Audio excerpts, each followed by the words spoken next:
जब हमारे उद्धार का समय आता है तो सबसे पहली कृपा होती है, हमें सत्संग मिलता है सबसे पहला।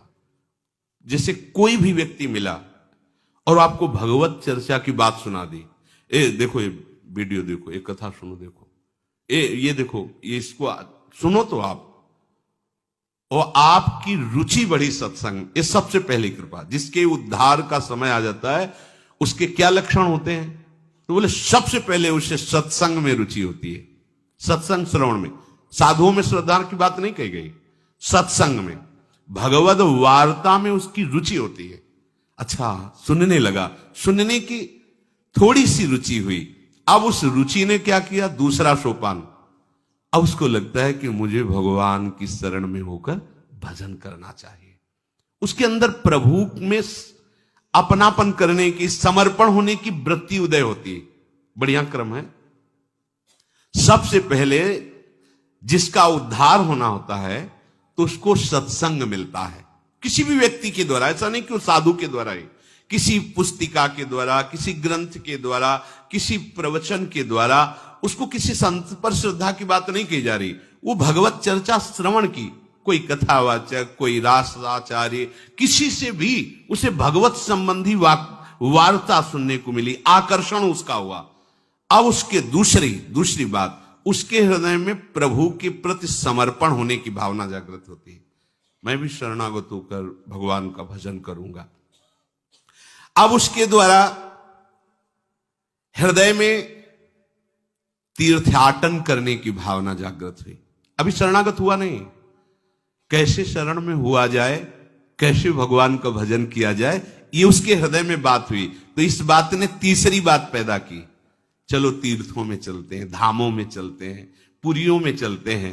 वहां चलने से भगवान के जो संत जन है, भक्त जन है, उनका दर्शन होगा। तब उनसे पूछेंगे कि भगवान की शरणागति कैसे होती है, भजन हम कैसे करें। तो वो तीर्थ याटन करता है। तीर्थ याटन से उसके हृदय में पवित्रता आती है। तब उस पवित्रता से वो महत् सेवयम, साधु महात्माओं की सेवा करने का भाव उसके जागृत होता है।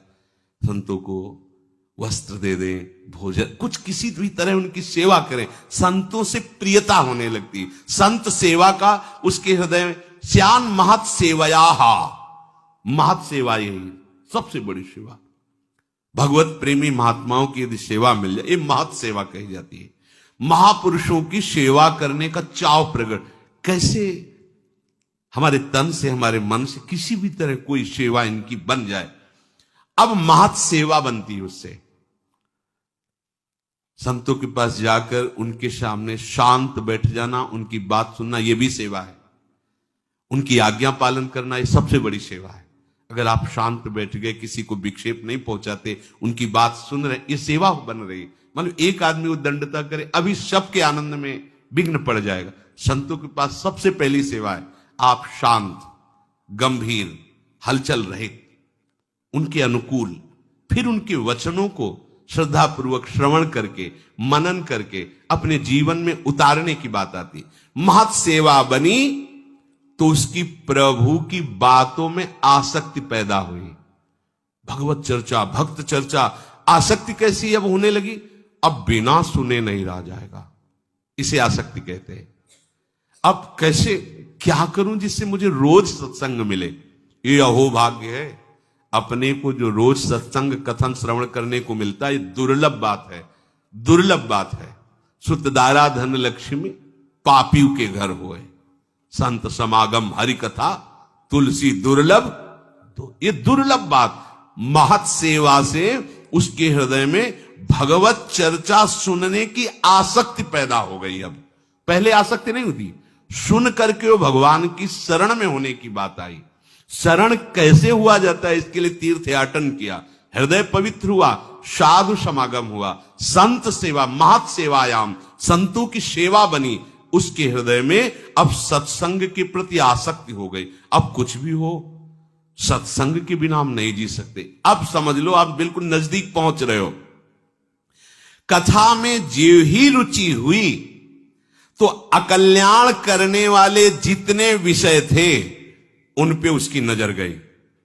काम, क्रोध, लोभ, ये जितनी उत्तेजनाएं थी, जो ये बुरे वेग थे जिनके कारण वो माया में गिर रहा था, उस पर नजर गई उसकी कि अरे मैं इनको सुख समझ रहा था और ये हमें नष्ट कर रहे हैं।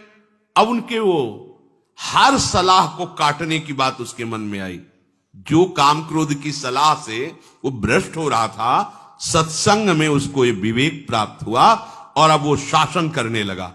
उन विकारों को असहनीय हो जाना, ये उनको नष्ट करने का उपाय है।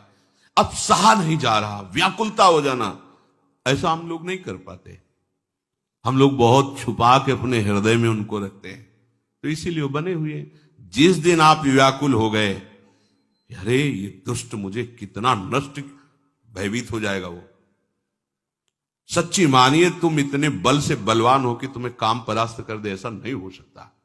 तुम अपने बल को देख नहीं पा रहे हो। मेरे बल सी वृंदावन रानी, महारानी जी की तरफ देखो, फिर देखे तुम्हें कौन देखता है बुरी नजर से। न काम, न क्रोध, न लोभ, न मोह, न मद, न मत्सर। हम क्या करते हैं? महारानी जी की तरफ पीठ किए हुए और इनकी तरफ नजर किए और इनका स्वागत करते हैं। लगता है इनसे हमें सुख मिलता है, इसीलिए बने हुए हैं।